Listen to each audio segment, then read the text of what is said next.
So recently I have done a lot of retro Ultramarines, but I don't have any real terrain that goes with them. I've got all my generic sci-fi terrain, but I decided in this project I wanted to create something that was very Ultramarines themed. So in my head I had an idea of doing something that was very much like an Ultramarines Shrine to the fallen battle brothers that have died obviously in battle, where they store like their old like helmets and war gear and just lots of candles, because the Imperium of Man loves a good old candle.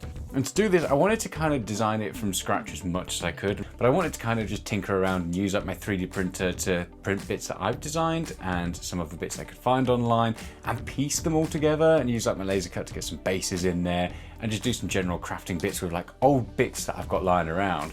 So I figured I'd head on over to the crafting table, pull loads of these things together and see what I could come up with. In all honesty, I'm really happy with the way this has turned out. So let's get on with the process of how I created this. Okay, so the first thing I did was I took this like Ultramar symbol that I'd made a little while ago. So I did these like stemples of like an Aquila and also the Ultramar symbol as well for people to download and use.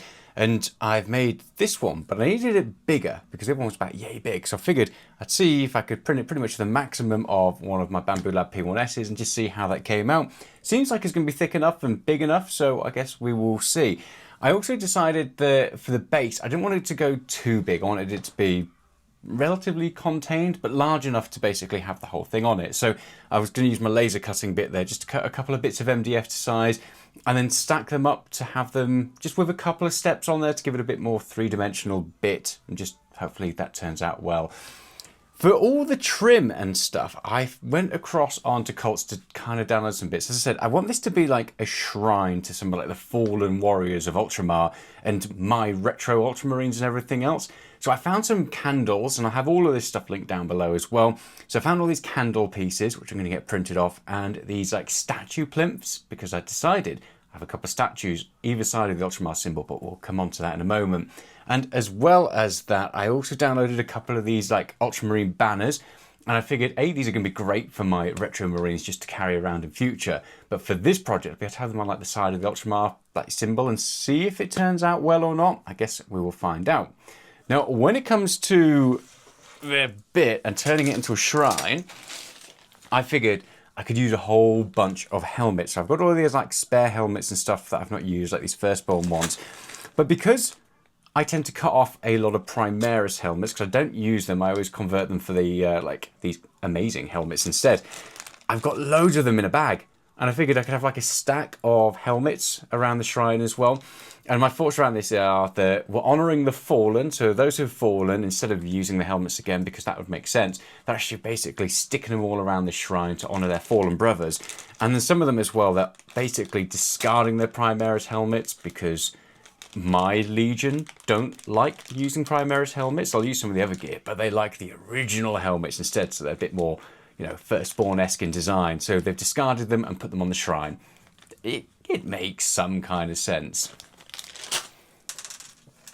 For the plinth, I went with just a couple of spare Marines that I had kicking around, some like the original ones that were a bit worse for wear. You know, they've got quite a lot of primer on them and stuff like that. And although I could strip them, I've already got so many like original retro Space Marines that I need to paint up. So these guys can go on my little plinths that I've done, and I'll turn them into statues on either side of it. So anyway, let's head on over to the printers, and I need to get everything printed off, and I need to get everything assembled. So let's see how it all turns out. I don't entirely know how big it's all going to be yet, so here we go. Okay, so most of the stuff's printed off. So I've got my Ultramar symbol here. I also designed this little plinth to go on top of it as well. Not on top of the thing, but so I did go like that. And in hindsight, I should have cut a groove in here for that to like slot into, just so I could glue it together. And then to decorate it, a couple more little like scaled down versions of the big Ultramar symbol as well. So they will go onto this here, and we'll see how that turns out. I've also raided like my bits box, found some old helmets, like little chainsaws and stuff like that that could be like stacked around, like decommissioned weapons that are too damaged to use, and like little relics and stuff that can kind of go on it. And obviously I've got my 2 Space Marines. The candles and like plinths and stuff are all still printing, and the base for all of this is currently just drying. I've PVA glued it and put some weights on top of it just to keep it all flat so that way it doesn't warp. So I've got to wait for that to dry, But in the meantime, I can start spraying and undercoating all of this and seeing how it turns out. Now my thoughts are all the like base, this like plinth and stuff, that can all be like grey and just go for like a standard stone. But then I wanted this to look like painted metal, so I'm going to do it all white and just undercoat it all in white, and then maybe start chipping away at it with like a sponge and doing some blacks and silvers and some like bronzes on it, and then try to put a bit like streaking and grimy bits around the bottom stuff. See how that turns out? I don't really have a plan. That is my plan. I don't know if it'll work. I guess we will find out soon. So let's start painting. So with the little statues, all I did was I just sprayed them all gold first, and then I went back in there with some really watered down ghoul green speed paint as well. It's quite a nice like light green colour at the end of it, and it gives this nice like patina effect, so it looks like it's rusted and stuff like that in the just of the weather and everything else. As I said, I just left those there, and I figured I'll wait until I get them in later on. Now, with all the priming of like the Ultramar symbol, that I just did in a cream, but then with the rest of the stone, I kind of made a mistake, which I think ended up turning out quite nicely. First off, I hit it all with black, and then I gradually layered it up, so I was using some greys, and then some creams, and then some whites on top. But when I got to using the grey, I ended up kind of like spattering it all over by accident. I didn't give as much pressure on the rattle can, which then gave it this almost like marbling effect. And I just gradually built that up with each of the lighter colours. So I hit it with the grey, did some spattering, some white, did some spattering, and then I threw in some gold just to kind of give it something different, which I don't think actually made a difference. But once I did the gold, I then went back in with some white as well over the top of it to really bring it out. And it gives it kind of a marbly effect. Not like a full marble effect, but quite nice. Once that dried, I went in with this clear coat varnish that I've got, which is really shiny, and spread it all over to give it a nice, like, lustrous shine. I think it looks pretty good so far. With all the bits like the helmets and like the relics and all the purity seals, I just went in there and just painted them up with my normal colour scheme that I'd use for like my Ultramarines to make them match. So there's a lot of blues in there, some reds and yellows, and I figure that way once I start putting these onto the terrain, they'll start to look pretty nice and bright. I then covered them all with some Nuln Oil as well. And I'm not going to go back in and bring up the highlights for this. I'll wait and see what they look like on the train. But I figured they're all left out in the weather again, so they probably will be dirty and mucky and all of that. But we'll see how they stand out. You know, I would imagine there is enough colour here and left over. This should be fine. Now, hopefully, in the next hour or so, everything that's on the resin 3D printer will be done, and I'll be able to start working on the candles. I'm just bringing it all together just to see how it looks. Okay, so we are into the home stretch now, and I think this is looking pretty damned good. I've basically got everything assembled onto it, so it's all put together. The vast majority of the bits are on there. I haven't put the candles on yet. They're pretty much ready to go though. But so far, I really like the look of this. I mentioned earlier that I'm probably not going to highlight things, but I might go in there and just punch up some of the colours and go for my lustrosity approach, because I just feel like really bright, vibrant colours. I like it. I think it just helps really add to the theme. With all the bits I printed off, they came out really nicely. So they all printed off basically in one go. I had no issues with it. They're nice and clean prints. The candles, in the end, they had like a whole bunch that are like grouped together and loads of single candles. I printed the single candles, but they're really tiny and fiddly to work with, so I'm just going to stick with just the grouped ones.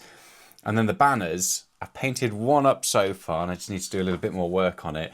But for the banners, I've literally just undercoated them all in Ultramarine Blue by Army Painter, and then gone in with the same colour technique that I use for my retro Ultramarines. So bright yellows, like bright greens and everything else as well. I've been using the Pro Acryl Golden Yellow, but I've been basing that with Aerial Yellow by Citadel, because it's quite a nice thick consistency when that goes down. It's quite easy to base with, and then just brightening up with Golden Yellow. For the green, for like the laurels and stuff like that, I've just been using Feral Green, which is an Army Painter Air one. And then for the white, I've just been using the Pro Acryl Bold Titanium White. It's like a magic white that literally goes down in one coat. And then just going over the top of it with some Skeleton Horde contrast paint. And I've done the same with the candles as well. Use that same white on the candles, Skeleton Horde over the top of it. I do need to go back in on the candles and just do some of the flames as well. So I think I'm just going to go for like an orange and then like touch up some yellow bits around it just to kind of give it that glowing effect. I was going to use the airbrush, but they're tiny things, and I think it will just make it overpowered. And this way, at least, I don't have to worry about doing like OSL effects on the actual terrain piece, because I don't want to go too over the top and make it look all I don't know, glowy and stuff like that makes sense. So I've got 3 more banners to do. And then I need to decide on where the banners are going to go. My thoughts are I'm going to have the 2 shorter banners on the statue plinths, and then I'm going to have the Ultramarines banners there. I was thinking about having them hanging here, but I think it then takes away from the Ultramar symbol. And I also think you're not really going to see that high. I think that keeps everything focused around like the kind of bottom and the mid-range. That way when you have models in front of it, it keeps the focus rather than drawing your eye to the top. I think that makes sense, in my head at least. Anyway, let's get back to it. One last thing to know is, apparently when I'm doing a project like this, my hobby space really closes in around me with a lot of clutter. I mean, I have all my paints out everywhere, like dry palette here, my laptop's like tucked away over here when I'm listening to audiobooks. There's just crafting bits everywhere. So once everything was painted, I pieced all the last bits together. I'm really happy with how this turned out. The banners look great. They're really simple and easy to do. It literally is, like I said, using all of this like paint scheme that I use for my retro Ultramarines to do this. Just some blues, some yellows, oranges, and just make it all pop as much as I could. I stuck it all down and I didn't varnish anything because I didn't want anything to just look out of place. And I really like it. I did go back in there and just lighten up some of the colours, like the reds, for example. I just did a second coat in there just to kind of pick out some highlights to make them pop a bit and stand out from the rest of it. But all in all, everything's turned out really well, at least in my opinion. So let me know in the comments what you think of this Shrine to the Fallen. The only thing that I'm not too sure about is the Ultramarine symbol, and I don't know if that's because it's a bit plain. I quite like the battle damage on there, but I almost feel like I need to go in there and physically damage it as well as just putting the paint stuff on.